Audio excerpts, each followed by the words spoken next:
Hello, everybody. Welcome to the last episode of the March Madness Collegiate podcast. I'm your co-host, Pierson VanGorp, here with Jack Walker and James Herold. How are you guys doing today?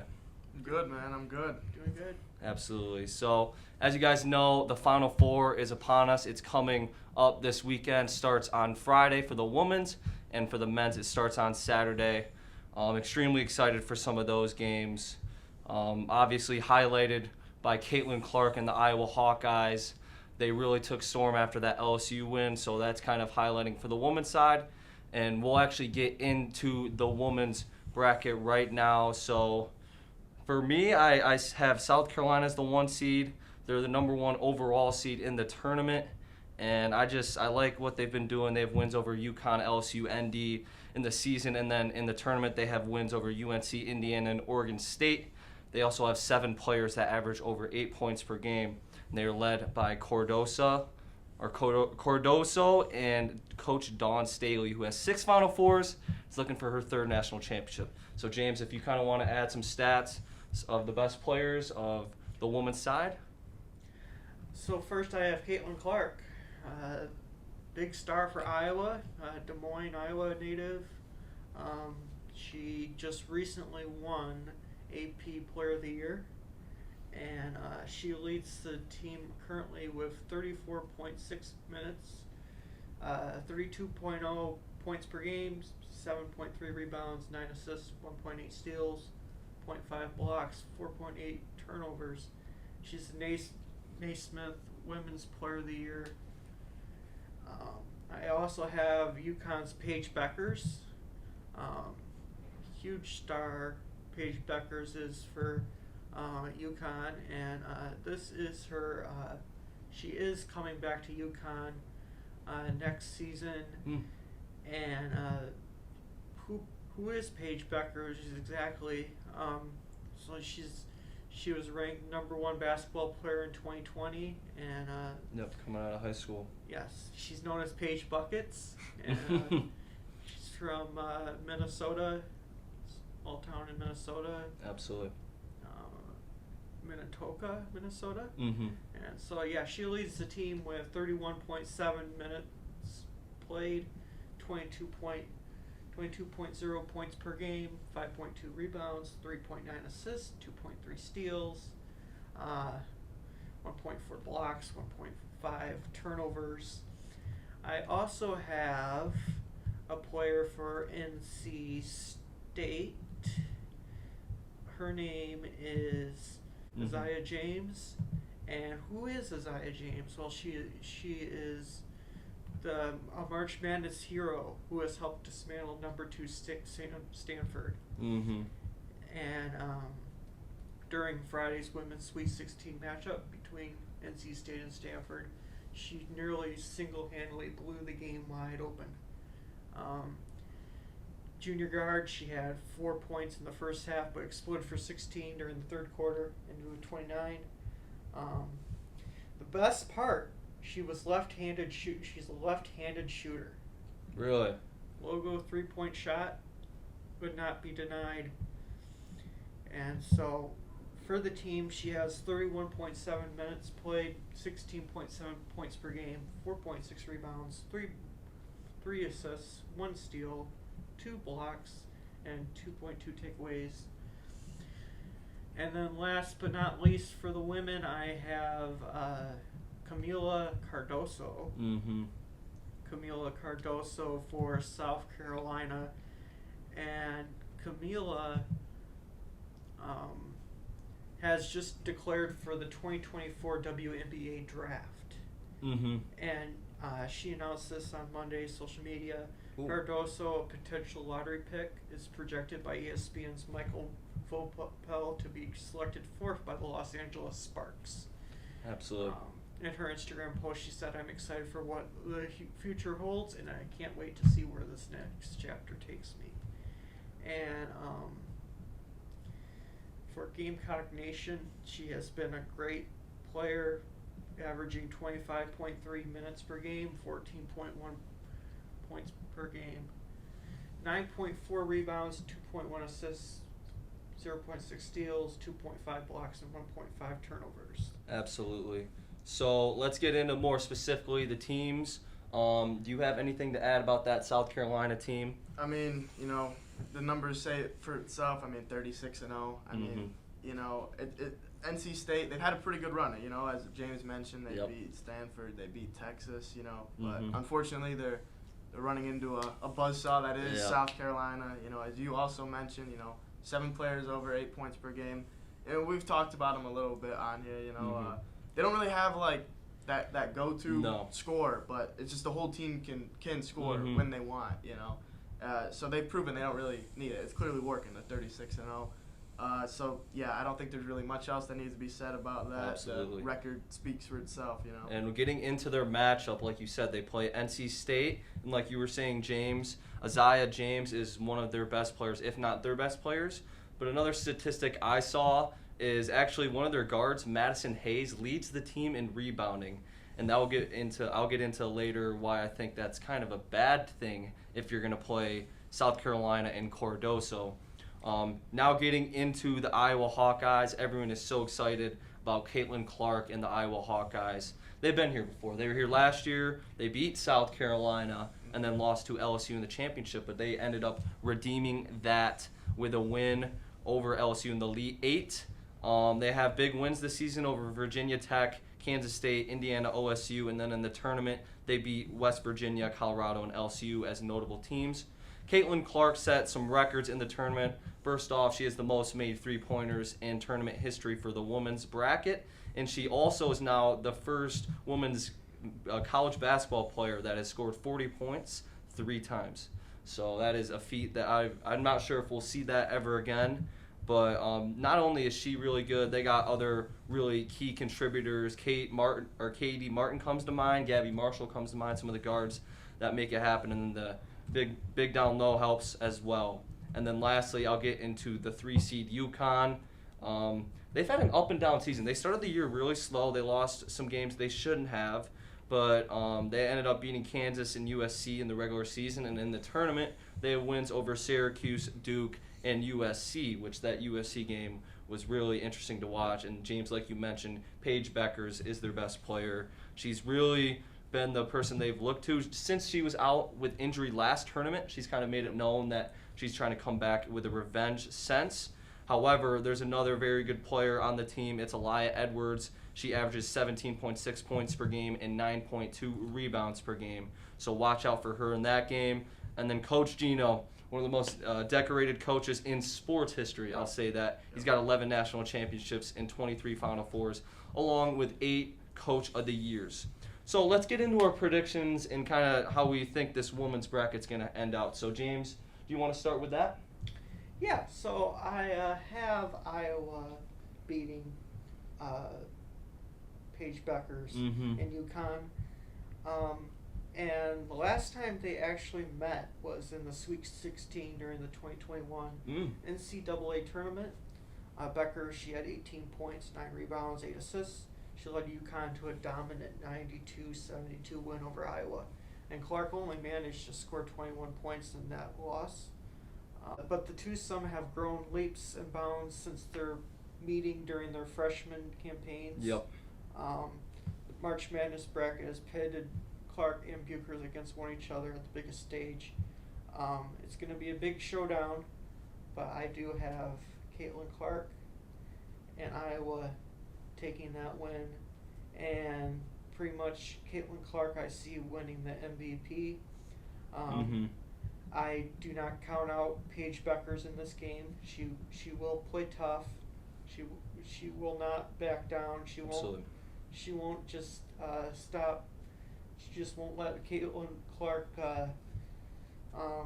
get buckets on her. her. She'll fight to the point, fight till the very end. Absolutely. And Caitlin Clark actually has a 10-point advantage over Paige Beckers in points.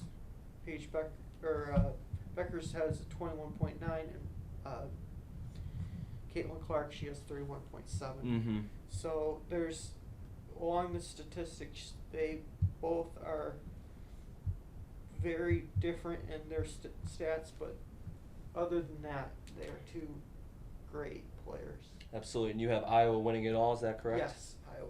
And they beat South Carolina, you think?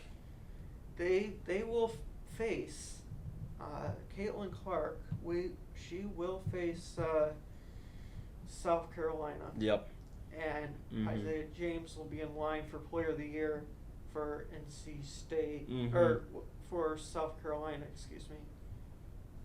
Wait a second.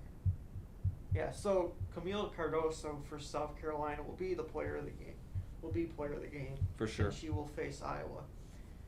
But NC State will, with Isaiah James, will fall. For sure. And then Jack, how do you see this kind of unfolding? Yeah, so I've also got Iowa. You know, I think the talk of the Final Four will probably be Caitlin Clark versus Paige Beckers. I mean, that's a electric showdown right there. Sure. You know, I think they were same high school class. And they played both on the Team USA 19 team. So I mean, just two great guards, two of the best. I mean, Beckers, and I mean, we all know about Caitlin Clark and what she can do, you know. But Beckers, you know, she dealt with injury last year, kind of went under the radar a little bit, even despite her previous, you know. She enters this game averaging 28 points, 9 rebounds, 5 assists so far in March Madness. You know, she had a 28-10-6 game over USC. And then, like you touched on, Elijah Edwards, also a really good player. Great number 2 option to have. But, you know, at the end of the day, Iowa, that LSU win, it really, like, I don't know. LSU is one of the deeper teams, I think, in the country. And just the way they played and how Caitlin Clark played, I mean, that just, it kind of showed that they want it a lot this year. You know, they want it more. So I'm going to take Iowa in that one. For sure. I'm also going to take South Carolina over NC State. Just, you know, again, touched on them already. They're loaded with talent. They're loaded. They got the depth. Championship, I'm taking Iowa. Really? You know, they beat them last year, as you touched on. And the one thing, again, South Carolina has the depth, no doubt about that. But they don't have the scoring threat to go after Caitlin Clark. You know, Cardoso is their best option with that. I think she averages 14 points. Yeah, it's not too high. I don't think she even has a 25-point game this season. You know, and Caitlin Clark, I mean, if she gets 40 or close to it, and someone else in Iowa steps up, I mean, that's gonna brew trouble for the Gamecocks. So I'm gonna go with Iowa. I think Caitlin Clark, you know, tops off her career with a ring. Absolutely. I think that's the only way for her to go out. For sure. And it was really tough for me to pick that game. I'll get into it into a sec. But I see NC State as a streaky team, but they just do not match up well with South Carolina, like you guys mentioned. I think Cardoso is going to have a huge game. And unlike last year, they will not fall in the Final Four. They're going to make it to the championship game, in my opinion. And then heading over Beckers versus Clark. I think that will be a really good matchup. Beckers is arguably the best defender on her team. She averaged over a steal and over a block per game. And I think she will be matched up against Clark because they played together before. She kind of knows how she plays. But Clark's always going to get her 25-plus, in my opinion. I don't see a way UConn can really stop her. They might slow her down, but I don't see a way to stop her. So I think Clark is going to end up winning that game for Iowa, making it an Iowa-South Carolina national championship game. And I've been back and forth on this. I like to compare it to Avengers Endgame, where the Avengers take on Thanos. In this instance, the Avengers are South Carolina, and Thanos is Caitlin Clark specifically. And how Endgame went is the Avengers were actually able to take down Thanos after they had lost to him previously. And I see that's how I see this game going. I think that South Carolina is going to be extremely motivated. And I know Clark is too. She wants to end off a ring, like you said. But I'm just going to go with the firepower. My head's telling me South Carolina. My heart's telling me Iowa. Got to go with my head here. I'm going to take South Carolina to win it all, and I think Cardoso will be the MVP of the Final Four. So let's get into the men's side. This side, I mean, there's a few teams we expected to be here, and then there's two teams, like, what are they doing here? Yeah, there's two. So, James, if you wanted to kind of touch on the best players in the men's side in the Final Four. So first of all, I got NC State's DJ Burns Jr. And he has really made a splash lately in his previous win. But he's a 23-year-old forward, and he joined Tennessee in 2018, did play as a redshirt, and then transferred to Winthrop. For 3 seasons there, he became the South Player of the Year, Big South Player of the Year for 2021-2022. But with 2 years of eligibility left, he left and transferred once more to NC State for 2 seasons. He's 6'9", 275 pounds. He's a big man. Menace on the court. But Coach Kevin Keats has some confidence in him after an injury to Dustin Mozorg last season. DJ obviously got a chance to go into the starting lineup. Played him for about 30 minutes a game after that, and man, the legend of DJ Burns was born. But DJ Burns does have 24.8 minutes per game, 13.0 points per game, 4.1 rebounds, 2.8 assists, 0.5 steals, 0.6 blocks, and 1.9 turnovers. Absolutely. So, and then I also have Purdue's Zach Edey. Now, Zach Edey is a huge force on that court, and he is 7'4", and he is a hard person to guard. Absolutely. I don't even know if he's guardable. You know, it's just, he's not. There's nothing you can really do. No. Yeah. And he is leading Purdue into March Madness, and #1 seed Purdue Boilermakers. But last year he was limited by a number 16 seed, but he's looking forward to make the Final Four for the first time. He's made the Final Four for the first time since 1980. Edey will likely be a big reason for the trip. But personally, I feel like Zach Edey is, as one person has quoted him, 99% height and 1% talent. I didn't want to be the one to say it. You know, me personally, I think he's grown in skill. Absolutely. Over the However, years. the height is a definitely huge takes advantage. Yeah. Huge advantage. I think the skill's definitely grown from freshman year to senior, sure. But there's some truth to that as well. And then let's get into the other matchups with Bama and UConn. Who are those guys? But anyway, he does have 31.6 minutes played, 25 points per game, 12.2 rebounds, 2.0 assists, 0.3 steals, 2.2 blocks, and 2.2 turnovers. The other guy I have is Mark Sears of Alabama. And Mark is I believe he's a guard for Alabama. Yes. Transferred to, I don't remember from where, but But he's been there, I think this is his second year there. Last year he was impactful on that Bama team who was really good. They were expected to go really far. Were they the number one overall? They were the number one overall seed in the country, and then they lost to San Diego State, obviously. Busted my bracket. Which, me too, I picked them. I did as well. But that was a mistake. But do not overlook him, point guard Mark Sears, as he has carried Alabama to its first Final Four. And he defeated Clemson in the Elite Eight. And but Nate Oakes admitted he whiffed on Mark Sears out of high school. Oh, really? And so nobody is overlooking the 6'1", 185-pound Sears now, a sharp shooter with quickness to dart by defenders. First Final Four, Saturday night's top-seeded UConn and Glendale. But Sears has spent 2 seasons at Ohio. Ohio's one of the Mid-American's Conference's best players. Absolutely. But he did go into the transfer portal, and he's with Alabama. Was he teammates with Jason Preston? It's got to be, right? 2 years ago, Jason Preston? Jason Preston. Yeah, I remember that. I think, if I'm not mistaken, that Ohio team played Michigan at one point, and I believe Ohio gave a lot of issues. They beat Virginia first round, because I remember I picked them to win that game. Because Jason Preston, I remember that guy was. Shout out to Jason. Absolutely. And then James, do you have one more player for UConn? But yeah, for Sears though, he does have 33.5 minutes played, 21.5 points per game, 4.1 rebounds, 4.1 assists, 1.7 steals, 0.1 blocks, and 2.5 turnovers.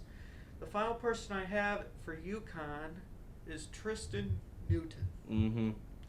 Now Tristan Newton, cousins with Aaron Jones, and I know we always mention that, but has become an all-time UConn great. Yep. Also overlooked. Oh, most definitely. But around 9 o'clock on Saturday. I believe he was a zero. I don't know if it was 1-star or 0-star. I'm not too sure, but he was very under-recruited, like you were saying. He's also a transfer, correct? Or Yes. Okay. UConn defeated Illinois 77-52 thanks to a 30-0 run. Yep.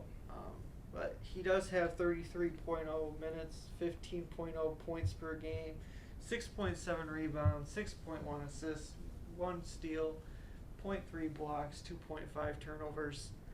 Absolutely. Here's an interesting stat. During the past 50 years, Duke in 1991 and 1992, and Florida in 2006 and 2007 are the only men's basketball teams to win back-to-back NCAA championships.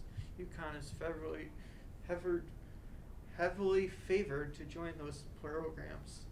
The Absolutely. Huskies have been dominant this season, have a deep, balanced team. For sure. And like you said, they're the reigning champs. They're 35-3. They've beaten Northwestern, San Diego State, and Illinois, which are the notable teams in the tournament.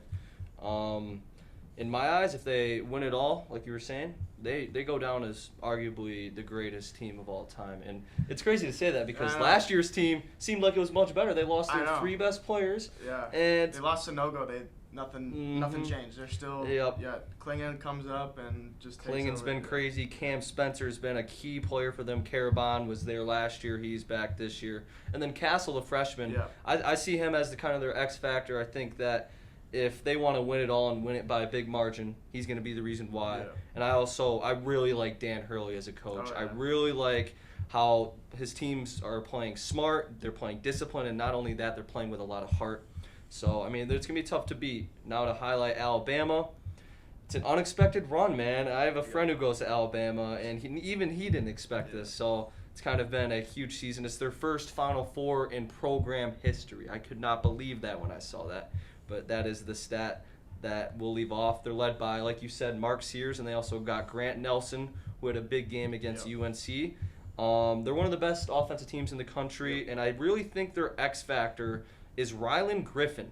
And we saw that in the UNC game. He started to light it up from 3. Yeah. That kept him in the game, kept him within striking distance, and Bama was able to win that game, and that was a huge upset.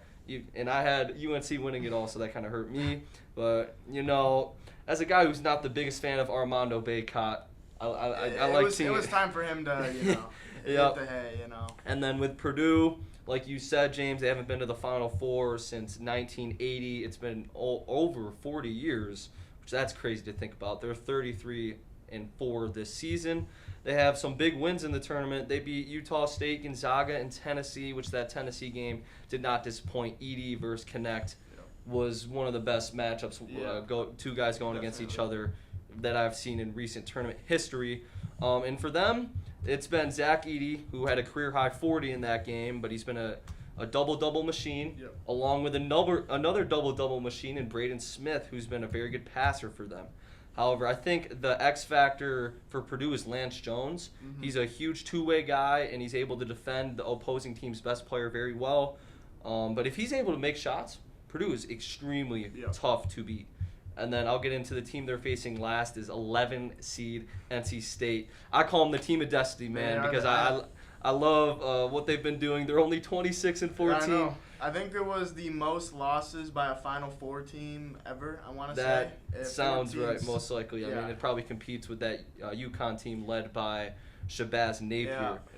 But I think their resume is proving itself to be one of the most impressive. They lost 4 straight games heading into the ACC tournament, and now they are on a 9-game win streak.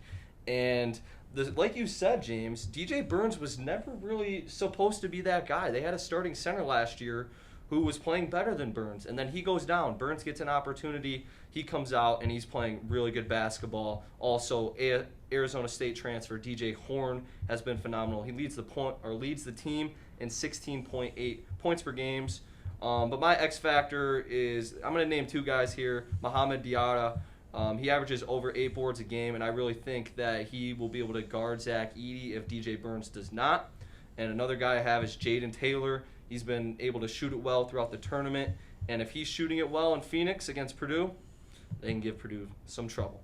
Anything you'd like to add before we get into our predictions? Yeah, the Purdue-NC State one's a very interesting matchup because I have zero clue how it's gonna go. I don't know how Edie versus DJ Burns. I mean, I think Edie's about 7 inches taller, but they're close to the same weight. I mean, Burns is just a unit, man. For sure. Yeah, Burns is getting recruited to the NFL right now. Yeah, I know. That's insane. So, I mean, Burns held his own against Filipowski and Duke, and obviously I think Edie's better than Filipowski, for sure. Taller. But Filipowski's a 7-footer, and he's gonna be a first-round pick. He's no joke, Burns, he really reminds me of Travion Williams, old Purdue player. But I think Burns is. I don't think Williams has ever been on a heater. Like DJ Burns is right now.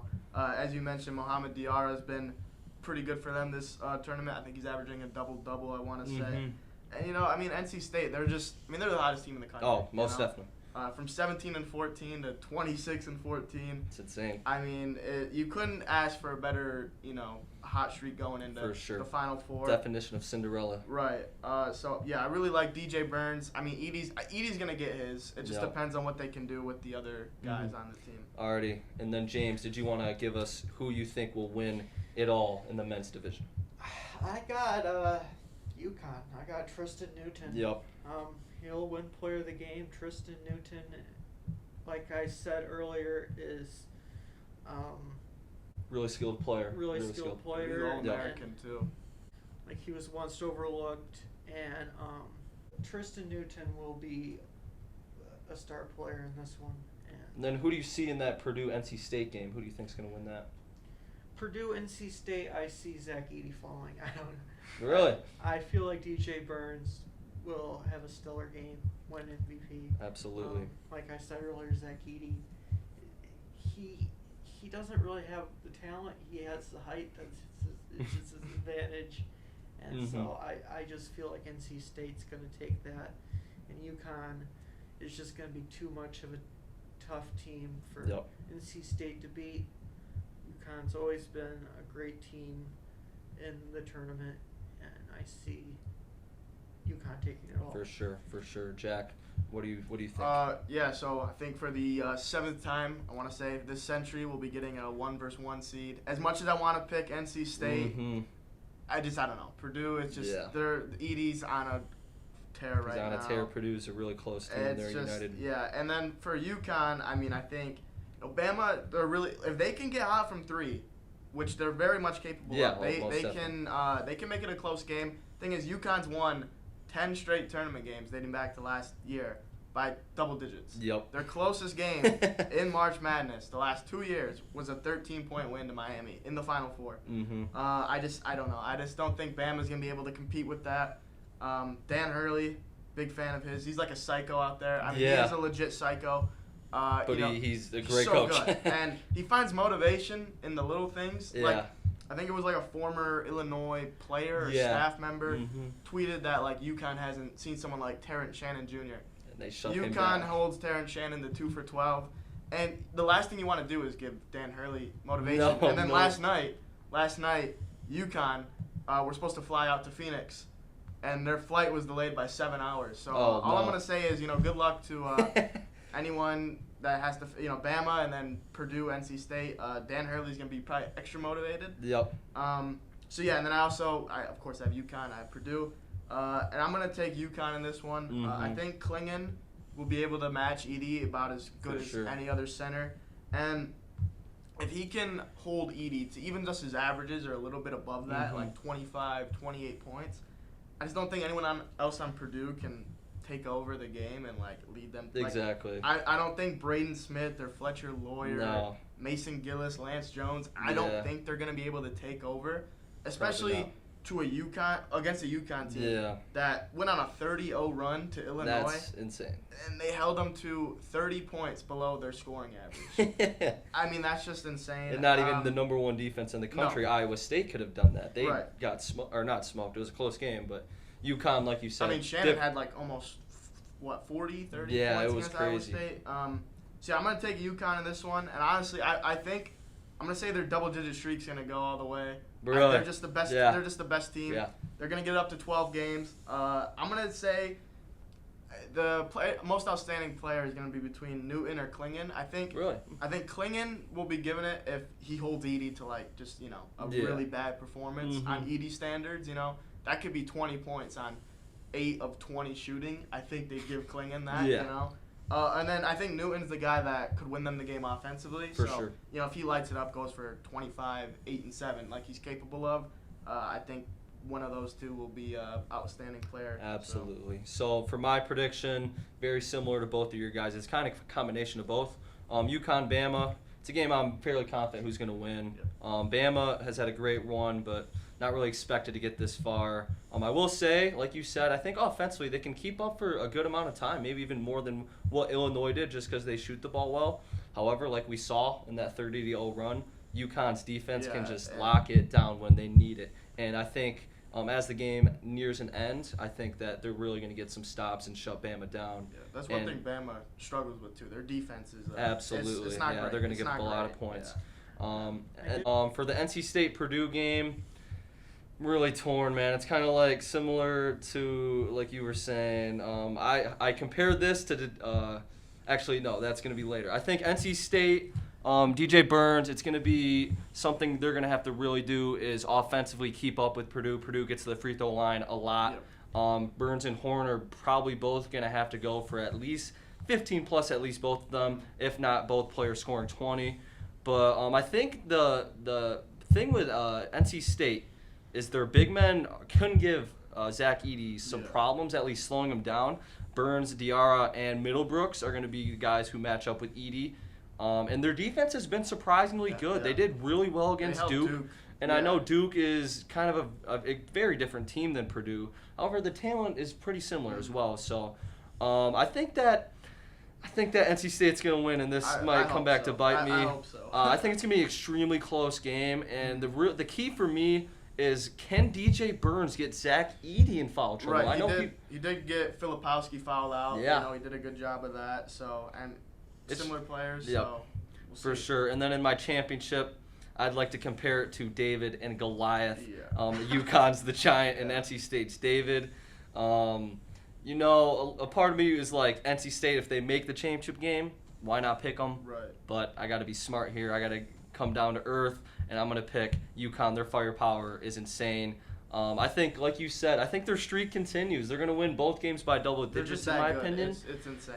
And they go down as the best team of all time. The last 2 years, I think you could have made an argument for last year's team being near the best, maybe not the best. But I think this year's UConn team, the greatest of all time. And the player I have winning the MVP is Cam Spencer. I thought about Newton and I thought about Klingon, but I just think Cam Spencer, if he lights it up and gets some assists, he's definitely capable. He's going to be that guy. But with that being said, that's going to wrap up our March Madness podcast here. I'm your host, Pierson VanGorp, here with Jack Walker and James Herold, and we will see you guys later.